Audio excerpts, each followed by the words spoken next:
Hello everyone, welcome to another lecture of Pharma Studies. Today we study pharmacokinetics. जैसे कि हमने पहले discuss कर लिया था, पहले वाली वीडियो में मेन पॉइंट्स हमने देख ली थी.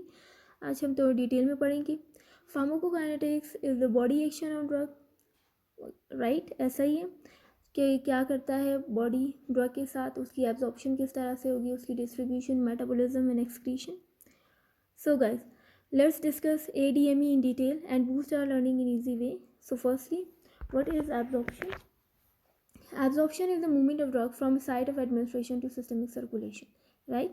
ड्रग का उसके साइट ऑफ एडमिनिस्ट्रेशन से और किसी भी रूट ऑफ एडमिनिस्ट्रेशन से, चाहे वो हम टॉपिकली ले रहे हैं, ओरली ले रहे हैं, पैरेंट्रल रूट से ले रहे हैं, वहाँ से उसके साइट ऑफ उसके जो सिस्टमिक सर्कुलेशन है उसमें जाना, उसे हम कहते हैं एब्जॉर्प्शन.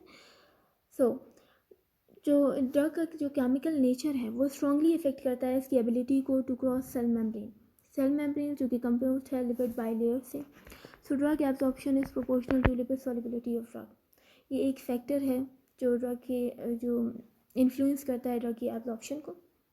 ड्रग अपने अनआयनाइज्ड फॉर्म में और लिपोफिलिक फॉर्म में उसकी एब्जॉर्प्शन अच्छे से होगी, और ड्रग की आयनाइज्ड फॉर्म में और हाइड्रोफिलिक फॉर्म में उसकी एलिमिनेशन अच्छे से होगी. सो इन दोनों फैक्टर्स को हम मद्देनज़र रखते हुए किसी भी ड्रग की प्रिपरेशन करते हैं.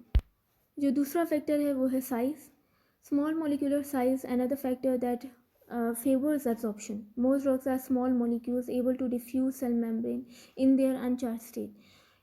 जो नेक्स्ट फैक्टर है वो है पीएच. पीएच किस तरह से इफेक्ट करता है एब्जॉर्प्शन को, ये भी हम पढ़ेंगे.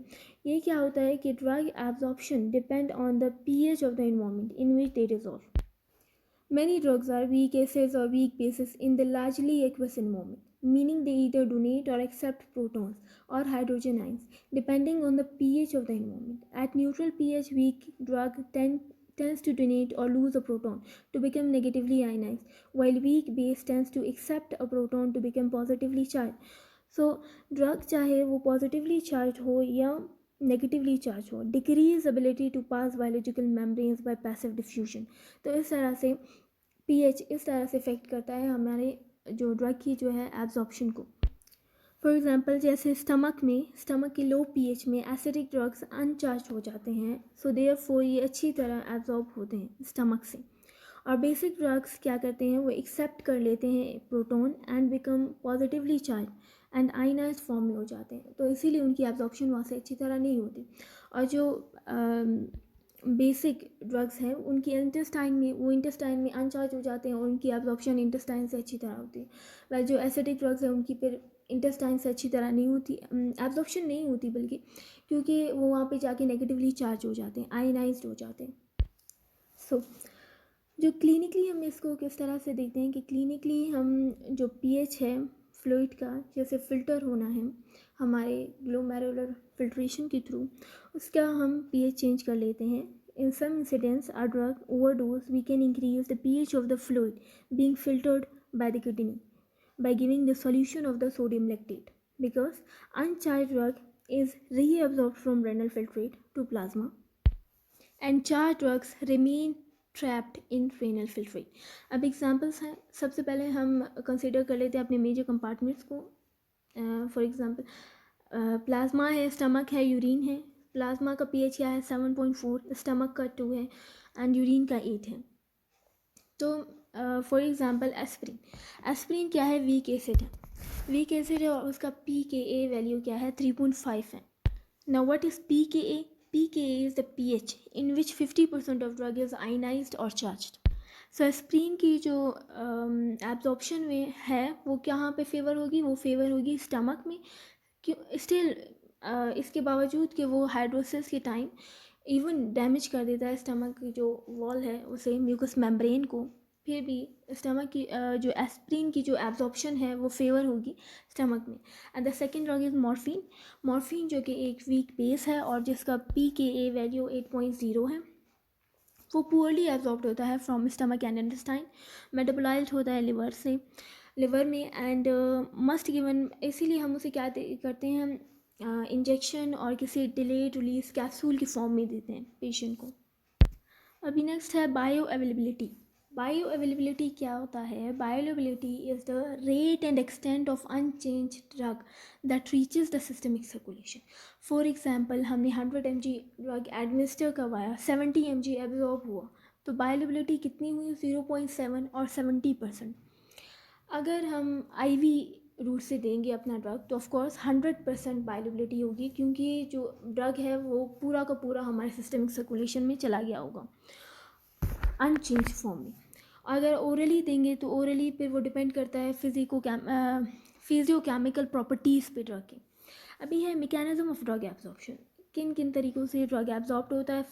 4 मैकेनिज्म्स हैं: passive diffusion, active diffusion, facilitated diffusion, endocytosis, exocytosis. ठीक है.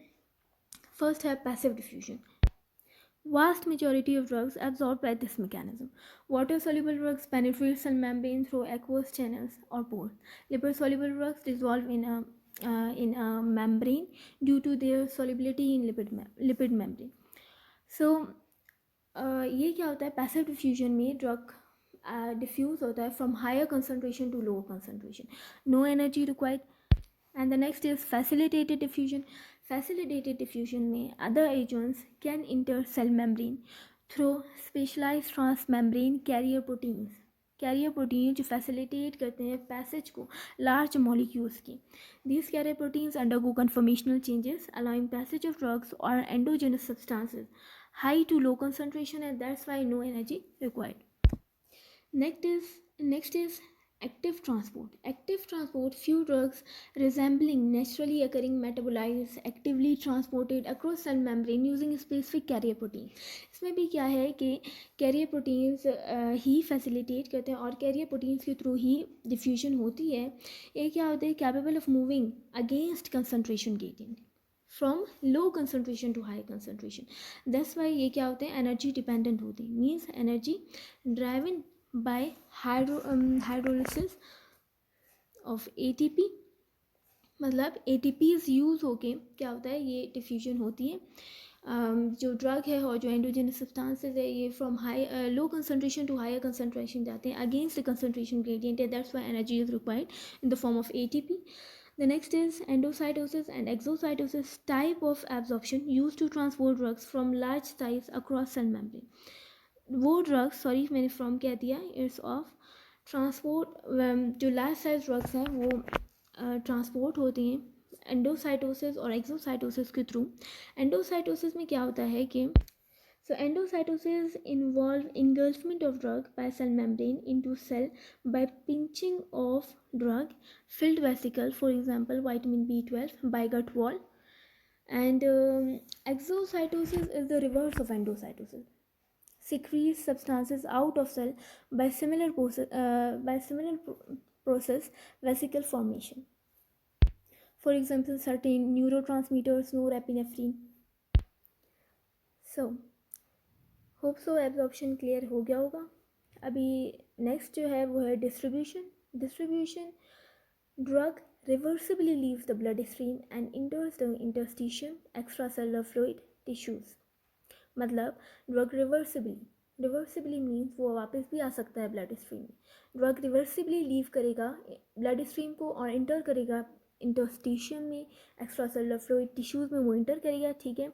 ये डिपेंड करता है कुछ फैक्टर्स पे. Depend on cardiac output, local blood flow, capillary permeability and degree of tissue and plasma proteins binding, end of course relative lipophilicity of drug. ज़ाहिर है cardiac output ज़्यादा होगा तो डिस्ट्रीब्यूशन ज़्यादा अच्छे से होगी. लोकल ब्लड फ्लो मीन्स जिन organs पे ज़्यादा ब्लड जा रही होगी, जैसे कि ब्रेन है, किडनीज है, हार्ट है, उन पे ज़्यादा ड्रग की जो एब्जॉर्प्शन है वो ज़्यादा होगी. कैपिलरी परमेबिलिटी मीन जो हमारे जो कैपिलरीज हैं उनके एंडोथेलियल सेल्स के दरमियान जो स्ट्रेट जंक्शंस हैं कि कितना हमारा जो बेसमेंट मेम्ब्रेन है वो कितना एक्सपोज है. जितने स्ट्रेट जंक्शंस होंगे वहाँ से ईजीली ड्रग क्या हो जाएगा? डिस्ट्रीब्यूट हो जाएगा और अंदर आ जाएगा. जो जैसे कि हमारे लिवर और स्प्लीन के हैं, और अगर हम CNS के देखें तो जो हमारा ब्लड ब्रेन बैरियर है उसमें कोई स्ट्रेट जंक्शंस नहीं है. दैट्स वाई वहाँ पे सिर्फ लिपोफिलिक ड्रग्स ही जा सकते हैं और इस तरह से हमारा जो ड्रग की डिस्ट्रीब्यूशन है वो इफेक्ट हो सकती है. तो ये जो फैक्टर्स हैं ये डिपेंड करता है इन पे इसी तरह से. और जो टिश्यूज़ में और जो हमारे प्लाज्मा के प्रोटीन से, फॉर एग्जांपल एल्ब्यूमिन, उसे ड्रग जाके बाइंड कर जाते हैं और बाइंड करके ड्रग्स, ताकि जो फ्री ड्रग है उनका कंसंट्रेशन, ताकि कम, जब वो कंसंट्रेशन कम होती जाएगी ब्लड में, तो ब्लड से जो प्लाज्मा में जो बाउंड ड्रग्स है वो फ्री होती जाएंगी। इस तरह से मतलब ये सारे जो इसी इन फैक्टर्स पे डिपेंड करती है हमारी डिस्ट्रीब्यूशन। और ड्रग की लिपोफिलिसिटी के, ड्रग जितना लिपोफिलिक होगा उसकी डिस्ट्रीब्यूशन उतनी अच्छे से हो पाएगी। डिस्ट्रीब्यूशन, ड्रग की जो मूवमेंट है वो रिवर्सिबल है एंड पैसिव है। Non uniform distribution of drug means सबसे ज़्यादा ब्रेन की तरफ ब्लड जाता है, उसके बाद हार्ट, उसके बाद लंग्स पे, किडनी पे, उसके बाद लिवर पे, then skin and adipose tissue. तो जिन ऑर्गन्स पे ज़्यादा ब्लड की सप्लाई होगी उन पे ज़्यादा ड्रग की डिस्ट्रीब्यूशन होगी। अभी देख लेते हैं कंपार्टमेंट्स ऑफ डिस्ट्रीब्यूशन, किस तरह से किन किन कंपार्टमेंट्स में मतलब ड्रग किस तरह से डिस्ट्रीब्यूट होगा। सबसे पहले plasma, then interstitial fluid, then transcellular fluid, then intracellular fluid. Then now what is volume of distribution? Volume of distribution is defined as apparent and hypothetical volume in which the drug is distributed. Drug distribute होगा depend करेगा total body weight पे, जो कि approximately 60% water होता है, उसमें से 42 litre में हमारा ड्रग डिस्ट्रीब्यूट होना चाहिए, देन हम कहेंगे हमारा ड्रग अच्छे से डिस्ट्रीब्यूट हो गया। कंपार्टमेंट्स देख लेते हैं। सबसे पहले इंट्रा सेलुलर, मतलब सेल के अंदर का फ्लूइड कितने में, 28 लीटर में अप्रॉक्सीमेटली डिस्ट्रीब्यूट होना चाहिए। Secondly extra cellular fluid compartment, जिसमें अप्रॉक्सीमेटली 14 लीटर में हमारा ड्रग डिस्ट्रीब्यूट हो जाना चाहिए। एक्स्ट्रा सेलुलर में क्या आता है, intravascular and extravascular. Intravascularly approximately mostly 4 litre, ठीक है, और 3 लीटर भी हो सकता है, ठीक है। फिर है extra vascular. Extra vascular approximately 10 litre में हमारा ड्रग डिस्ट्रीब्यूट हो जाना चाहिए। देन एक्स्ट्रा वेस्कुलर में क्या क्या आता है, interstitial fluid and transcellular fluid. Transcellular fluid मतलब जो दो सेल के दरमियान का जो फ्लूइड होता है उसे हम ट्रांससेलुलर फ्लूइड कहते हैं। और interstitial fluid of course tissue fluid. Tissue जो फ्लूइड है उसमें अप्रॉक्सीमेटली 9.5% में हमारा ड्रग डिस्ट्रीब्यूट हो जाना चाहिए, देन हम कहेंगे हमारा ड्रग अच्छे से डिस्ट्रीब्यूट हो गया है। और ट्रांससेलुलर में 0.5%, अप्रॉक्सीमेटली 0.5% में हमारा ड्रग डिस्ट्रीब्यूट हो जाना चाहिए। So intravascularly it can be plasma, lymph, water, जिसमें हमारा ड्रग डिस्ट्रीब्यूट होगा। अच्छा, क्या ज़रूरत है हमें वॉल्यूम ऑफ डिस्ट्रीब्यूशन देखने की? तो दो सिग्निफिकेंस है। पहला जो सिग्निफिकेंस है वो ये है कि we study volume of distribution to calculate the loading dose और the greater dose of drug, कि कितना हमें डोज देना है, इसको हम डिस्ट्रीब्यूशन की वॉल्यूम ऑफ डिस्ट्रीब्यूशन इसीलिए हम पढ़ते हैं। और दूसरा डिटर्मिनेशन और relation with the half life. Half life को हम डिटेल में इंशाल्लाह नेक्स्ट वीडियो में डिस्कस करेंगे। So that's all guys, hope so कि आप सबको समझ आ गया होगा। Please like, comment and share and don't forget to subscribe. Thank you.